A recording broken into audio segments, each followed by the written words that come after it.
ছোট্ট করে হালকা পাতলা করে আঙ্গো গ্রামের একটু দৃশ্য দেয়।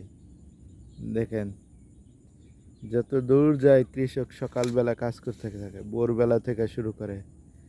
কারণ কথায় আছে ভাই, সকালে 10টার আগ পর্যন্ত যেই কাজটা করবে আর বাকি সারাদিনে ওই কাজটা করতে পারবে না।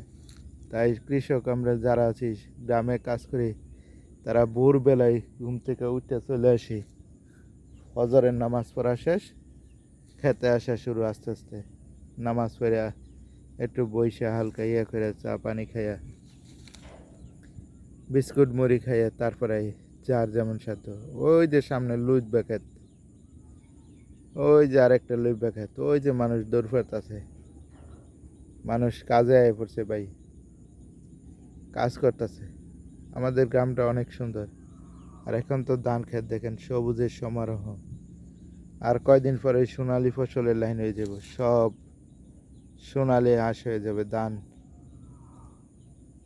সব এই বুনটা দেখতেছেন, পুরাটা এইভাবে সোনালি ফসলের লাইন হয়ে যাবে।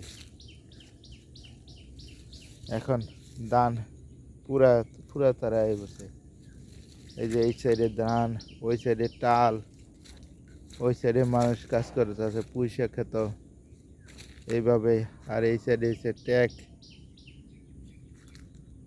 এই সাইডে এসে পুরাটাই ট্যাক।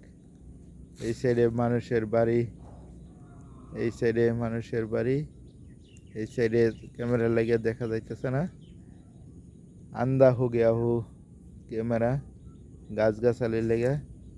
এই দেখেন সামনে উখ ক্ষেত, আস্তে আস্তে সব কিছু বড় হইতেছে। এই উখ ক্ষেতটা বড় হইলে ভাই সামনে থেকে কিছু দেখা যাবে না। এই দেখেন মানুষ ওই যে কত দূরে কাজ করতেছে, সামনে ওই যে রাস্তাতে মানুষ যাইতেছে, কাজ করতেছে। কত সুন্দর পরিবেশ। সকাল সকাল কাজ করার মজাটাই আলাদা। আর সকাল সকাল যে একটা ঠান্ডা বাতাস আজকে, আলহামদুলিল্লাহ অনেক, আল্লাহর রহমতে অনেক ঠান্ডা। যাক, 2-3 দিন গরম লাগার পরে আজকে যে একটা ঠান্ডা বাতাস লাগতেছে, অনেক শান্তি লাগতেছে। তো লুইব্বা ক্ষেত থেকে লুইব্বা উঠান আগে এক সময় করছিলাম, ওই সময় উঠেছি, এখন আর করি না। কারণ বিভিন্ন কারণে প্রবাসে থাকা হয়, এই জন্য দীর্ঘদিন প্রবাসে থাকতে থাকতে আর করা হয় না। দেখেন তো আমাদের গ্রামের পরিবেশটা অনেক সুন্দর।